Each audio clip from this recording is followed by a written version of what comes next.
We started by removing the covers and cleaning the roof with sufficient degreasing detergent using the forthcoming tools, and we'll show you those in just a minute.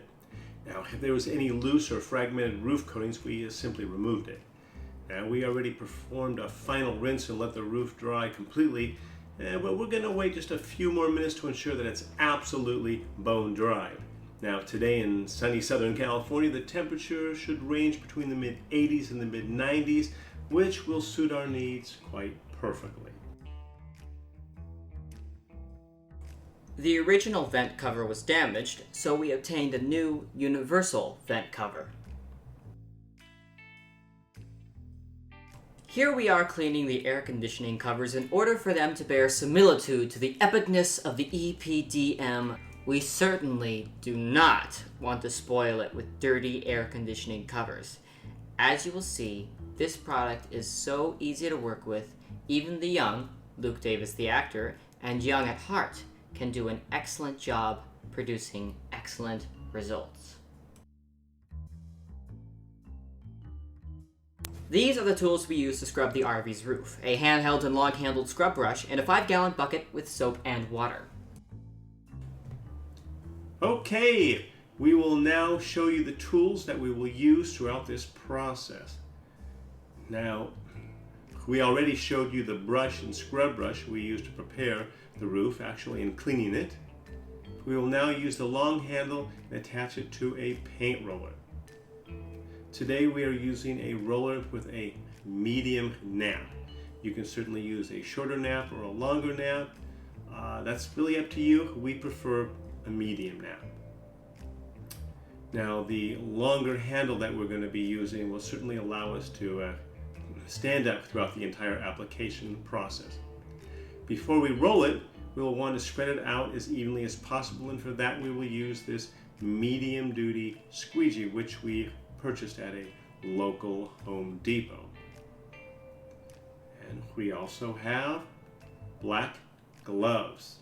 Now, these are semi-industrial. We're using 9mm nitro gloves today. We will most likely use 6 to 10 pairs. Now, they're very inexpensive, but will prove to be very valuable in the end. We also have a smaller squeegee that might be necessary for smaller areas. Now, for applying material around the tape periphery, we have several paint brushes. We have a 2-inch, a 3-inch, and a 4-inch brush. Probably more than necessary, but we just want to be prepared. Once you start, you want to go continuously until completed. We also have a mini roller, again for those tighter areas around all the units on the roof. Now, this is blue painter's tape to tape around the periphery, and of course this will allow us to get a clean and very presentable edge. Here's a small hand brush just in case any leaves or debris should get on any part of the roof that has not yet been coated. We have a cordless drill with Phillips head, which we used again to remove the covers and will of course use to replace them after the roof coating is completely dry.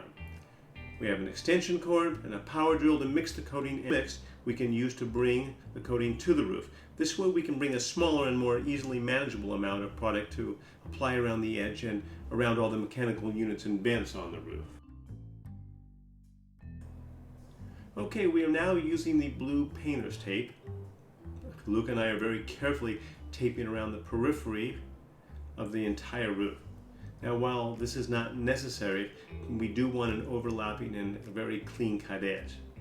We're placing the tape an inch or so below the original outlined edge so that the seal will be perfect. And you can see the back portion where we have done it as well. Well, as you can see, we are almost done with the taping. Just a few feet left and all the taping will be completed. Now at that time, we will start to apply the EPDM coating with the hand brushes. We will brush it on starting at the tape and going up about 5 or 6 inches. Then we will go on top and paint around the base of the AC units and the vents. Now the liquid EPDM, once dried and cured, will become literally one solid, almost impenetrable sheet. This is one more reason why EPDM coating is the best RV coating that you can get at any price. Okay, I wanted to go on top of the roof and show you somewhat of a bird's eye view of the taping. Now actually it's pretty straightforward.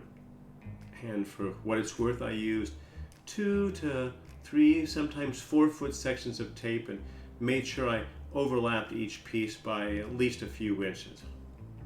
Now, this will make it a lot easier and a lot less messy when removing the tape, hopefully to reveal a perfect edge.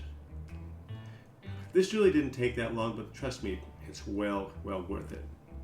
Now we're going to go ahead and take one last look at the roof before we start the main coating.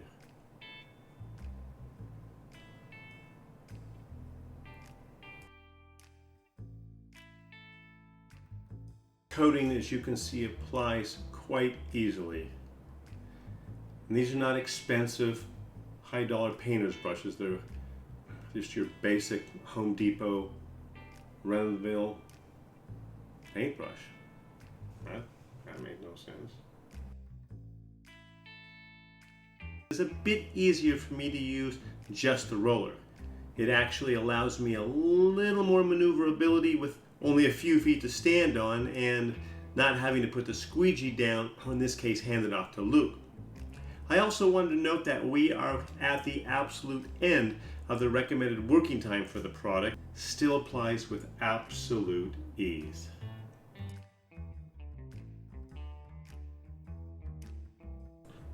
All right, it has been 14 hours since we completed the EPDM coating application and actually stepped down the ladder.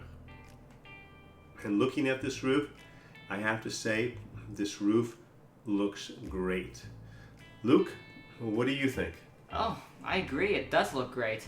Not much longer and we can walk on it. And because we're outside and in the midst of a lot of trees, we see that a few leaves and bugs have decided to make this roof their permanent home, but after it completely dries, they can be very simply removed.